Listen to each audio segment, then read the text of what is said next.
Olá, queridos alunos, tudo bem com vocês? Eu sou a professora Jeane Cruz, professora de História, e estou muito feliz de poder estar aqui neste momento passando essa informação para vocês. A nossa aula de hoje será sobre o período populista, ou República Populista de 1945 a 1964. Porém, essa aula será dividida em duas partes e essa é a aula número 5, parte 1. Mas antes de começar a aula, eu gostaria de fazer um combinado com você. Pode ser? Para que você tenha um bom aprendizado, sabemos que a situação não está tão agradável, para nenhum de nós. Você precisa primeiro organizar os seus horários. Organize o seu horário, tenha ao seu lado sempre uma garrafinha com água, esteja sempre nas mãos com caderno, lápis e caneta e comece a fazer pequenos resumos sobre o assunto que lhe será apresentado. Assim, ao término da aula, você pode retomar a leitura que você fez de pontos específicos, formando um resumo ou até mesmo um mapa conceitual e assim você terá um aprendizado mais significativo. Combinado então? Então vamos à aula. O que é República Populista? Acho que se você prestou atenção na aula anterior, da outra colega, você vai se lembrar um pouquinho do que é uma república populista ou o que falamos que é uma política populista. A política populista ela sempre esteve dentro do meio político. Vocês irão perceber isso ao longo da aula de hoje. A política populista caracteriza-se menos por um conteúdo determinado do que por um modo, tá? É um conteúdo determinado e um modo. Como é isso, professora?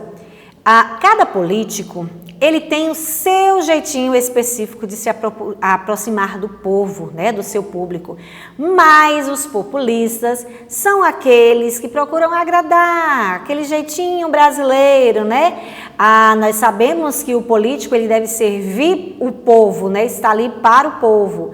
Mas tem aqueles que se aproveitam de algumas demandas, de algumas necessidades específicas e saem oferecendo algumas coisas que nada tem a ver com o seu plano de governo, tudo isso para agradar a população e arrecadar votos. Isso mesmo. Suas características básicas é o contato direto entre as massas urbanas e o líder é carismático, é sempre aquele cara sorridente que abraça, que pega bebezinho no colo. A gente conhece alguns por aí, Supostamente sem a intermediação de partidos ou corporações para ser eleito e governar. O líder populista procura se estabelecer um vínculo emocional com o povo, Tem aí uma sargezinha com esse conceito populista, aonde está escrito, só vai dar o pão? Onde está o circo? Este é o conceito populista. Essa prática vem também porque a população, venhamos e convenhamos, gostam também do pão e do circo, Gostam de receber algumas coisas que lhe favorecem e gostam daquele famoso artista, aquele populista, aquele político, que ele é tão populista que está ali na cara, que aquilo tudo é fachada, que ele não ama ninguém, mas a população gosta daqueles abraços, daquele carinho, E esta característica já acompanha o nosso governo há muitos anos, como você vai estar sabendo agora.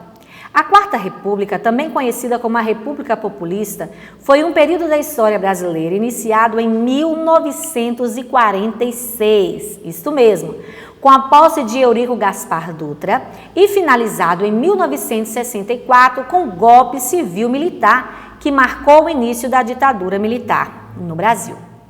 A República Populista foi marcada por intensas tensões políticas e pela política de desenvolvimento do Brasil. Veja só, esse período, pessoal, é um período conturbado, é por isso que esse assunto ele é muito amplo. Eu vou tentar passá-lo de uma maneira mais resumida possível entre essas duas aulas, mas eu vou precisar que você preste bastante atenção, porque é muita mudança que vai acontecer num curto prazo de tempo, O governo vai passar aí por diversas trocas aí de representantes e eu preciso que você prestem bastante atenção, tá? Vamos lá. Presidentes da Quarta República, ou República Populista, né? O Brasil possuiu uma série de presidentes ao longo do período da Quarta República, no qual aconteceram 4 eleições presidenciais. Em 1945 a 1950, depois 1955 e 1960. Observe abaixo a lista dos presidentes desse período, né?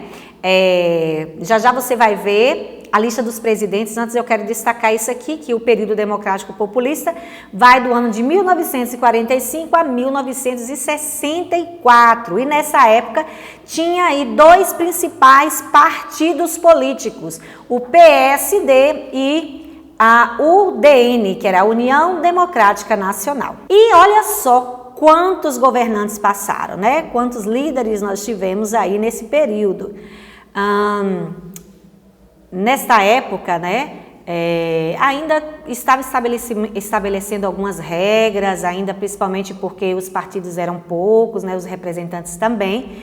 Então ia ganhar essa eleição aquele que era mais popular, né? E aí nós temos, dentre essa lista, Eurico Gaspar Dutra, que foi de 1946 a 1951, Getúlio Vargas, de 1951 a 1954, Café Filho, Carlos Luiz, Nereu Ramos, Juscelino Kubitschek, Jânio Quadros, Ranieri e João Goulart. Então, como eu disse antes para vocês, eu vou precisar que você tenha um pouquinho de atenção, porque são muitos representantes políticos. Claro que nem todos vai dar para a gente comentar de todos eles, né? Mas aqueles mais importantes, como o famoso JK, né? Ou o Getúlio Vargas, a gente precisa comentar um pouquinho sobre eles, tá? Então vamos lá. Em 1965, deveria ter acontecido uma nova eleição presidencial. Já havia até postulantes, dos quais destacam-se o Juscelino Kubitschek e Carlos Lacerda. Carlos Lacerda, na época, era um jornalista, também era populista, né? Também tinha um conhecimento e um afago de determinadas pessoas da população.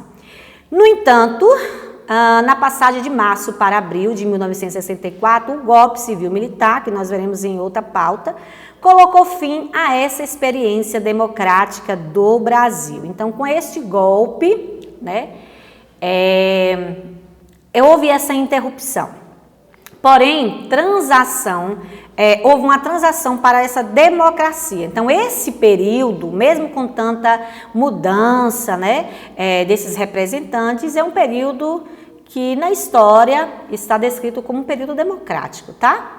O início da Quarta República foi resultado direto do resgate do regime ditatorial instalado por Vargas em 1937, no caso, o Estado Novo. Entre 1942 e 1943, a política de massas de Vargas começou a incomodar uma parcela significativa do país. Então, tinha muita gente que estava insatisfeita com esta ação de Vargas, né? Ou seja, com a popularidade também dele e com alguns feitos, né? Algumas ações que ele praticava. Além disso, começou a se questionar o fato de vigorar internamente um Estado policial que impunha a censura e centraliza o poder, enquanto que externamente tropas brasileiras eram enviadas desde 1944 para a Europa para lutar contra o nazifascismo em defesa dos valores democráticos. Aí fica assim, um pouco contraditório, né? Nós temos um representante político, né? Um presidente, aonde diz, né, que está ali em um governo que é democrático, mas a gente sabe que há algumas controvérsias, havia algumas controvérsias, né, nesse sentido. E no caso, ele estava lutando contra o nazifascismo. Então, se você diz que você é uma coisa e por trás você faz outra, né? E, no mínimo é duvidoso essa sua conduta. Então nós estávamos dentro desse quadro, né? O Brasil, as suas tropas defendiam o nazifascismo, mas dentro do país havia algumas perseguições políticas, né? Havia uma certa ditadura. Ao longo de 1945, o desgaste de Vargas no poder ampliou-se consideravelmente. Primeiramente, surgiu o querinismo, né? Todo mundo, assim, quando a gente fala todo mundo, né? Não é que são todas as pessoas, mas uma boa parte queria que Vargas continuasse. Ele era querido, ele era popular, né? Era amado pelo povão. E aí surge esse movimento, mas Vargas também vai ter aí alguns problemas com alguns representantes. Havia o quadro político neste momento começa a ficar muito conturbado, né? Esse movimento reivindicava a democratização do país sob a tutela de Vargas, né? Então, o surgimento dessa ação desagradava aos liberais, que afirmava que Vargas não deveria participar do pleito, né? Então, ele ainda estava aí não estava tendo tanto apoio, né, de alguns colegas. Porém, né, o estopim para a deposição presidencial aconteceu quando Vargas demitiu João Alberto, que era chefe da polícia do Distrito Federal, substituindo-o por Benjamin Vargas, seu irmão. Essa ação desagradou profundamente a quem? Os militares, que antes eram comparsas, né? Que agiram e deram ultimato ao presidente, obrigando-o a abandonar a presidência do Brasil. Eu quero até deixar de indicação para você o filme, né? Tem um filme sobre Getúlio Vargas, um filme brasileiro, não me recordo agora o nome do ator, mas você pode encontrar ele gratuitamente, né, aí no YouTube, por exemplo, e ele vai mostrar justamente essa parte, né, a parte já do final do seu governo, aonde ele começa a entrar em parafusos, ele começa, né, a ficar deprimido, porque quem apoiava no início e quem, né, as pessoas que ele tanto lutou pelos ideais começam agora a vir, né, contra ele e pressioná-lo para que largue o poder. Nesse período, né, vai começar agora a troca de diversos representantes políticos. O povo queria Getúlio no poder, né? Getúlio fez alguns benefícios também para a população, como, por exemplo, alguns direitos trabalhistas, né? Permitiu alguns sindicais, né, atuarem. Levou alguns benefícios, como por exemplo a energia para algumas regiões, né, a estrada, e então tinha muito essa questão de quererem que a população, né, quisesse que ele continuasse no poder, mas devido às suas desavenças políticas, isso não vai acontecer. E na próxima aula você irá saber o que é que aconteceu nesse período. Novamente, pessoal, eu venho lembrá-los para estarem fazendo um resumo, escreva as partes mais importantes, de preferência que você desligue, né, a tela aí de sua TV, desligue som e foque apenas nos conteúdos que você está assistindo. No mais, se você tiver alguma dúvida particular, você pode me procurar no meu Instagram, tá bom?